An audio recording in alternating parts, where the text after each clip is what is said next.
Здравствуйте, дорогие любители рыбалки! Сегодня я хочу вам рассказать, как я устанавливаю жерлицы на щуку. Рассмотрим два основных способа насадки живца и посмотрим с вами, как они ведут себя под водой. Буду вести подводную съемку. Жерлицы у меня самые простые. Основная леску я использую диаметром 0,3-0,4. Длина ее зависит от водоема. Если он не глубокий, закоряжный, то 10-15 метров будет вполне достаточно. У меня намотано 20 метров. И скользящее грузильце 4-8 граммов я использую.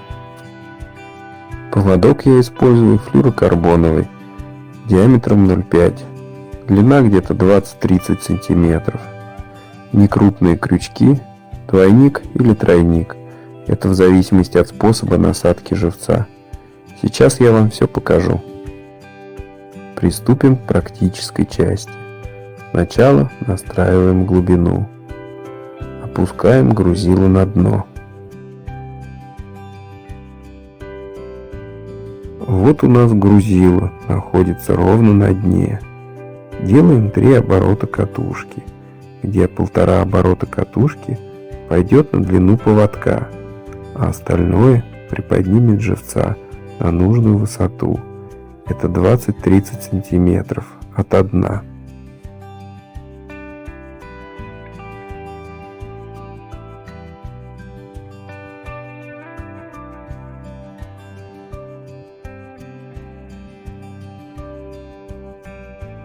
Теперь устанавливаем флажок. На конце флажка необходимо сделать небольшой изгиб, чтобы фиксировать катушку.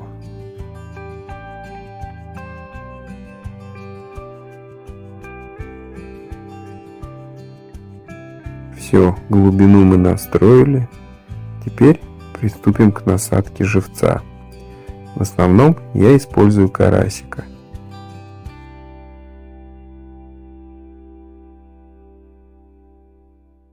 Первым покажу способ насадки через жабры.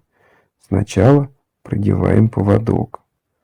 Нужно постараться, чтобы он прошел рядом с наджаберной крышкой, чтобы меньше травмировать живца, а не между жаберными дугами.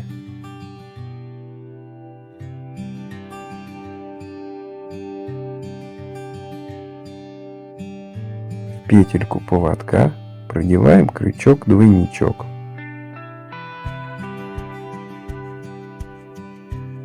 Все, карасик готов к погружению.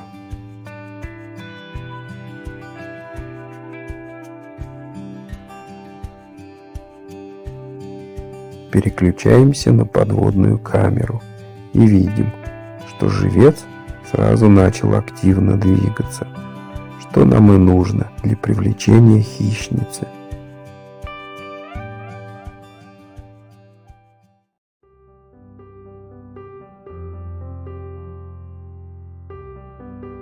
Вторая жерлица будет оснащена крючком-тройничком, который крепится к поводку через застежку, и в случае чего мы можем быстро его поменять.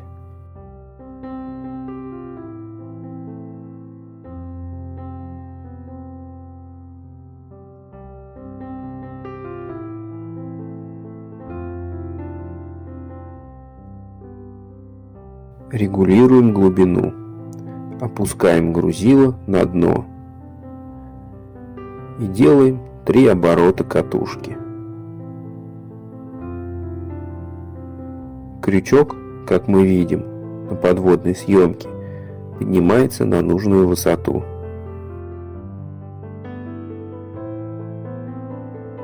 Фиксируем настроенную глубину флажком. Теперь можно приступить к насадке живца.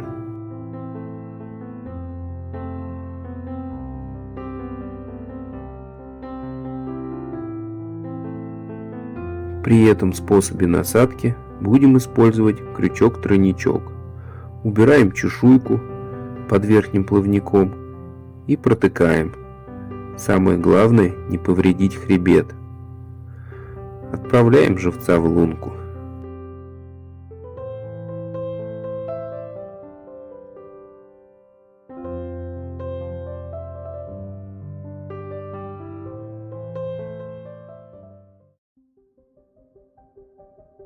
И вот два друга наконец-то встретились. Карасик, насаженный под плавник, ненадолго застывает. А вот поведение карасика, насаженного через жабры, мне нравится. Как будто больная или травмированная рыбка активно двигается. Осталось, чтобы понравилось щуке.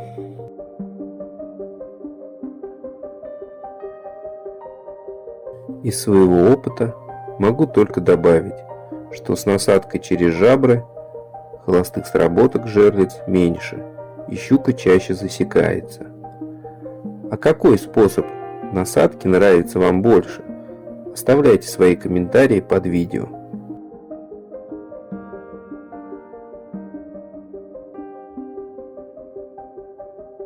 А тут местные полосатые бандиты нахохлили свои ракезы и хотят показать чужаку, кто здесь хозяин.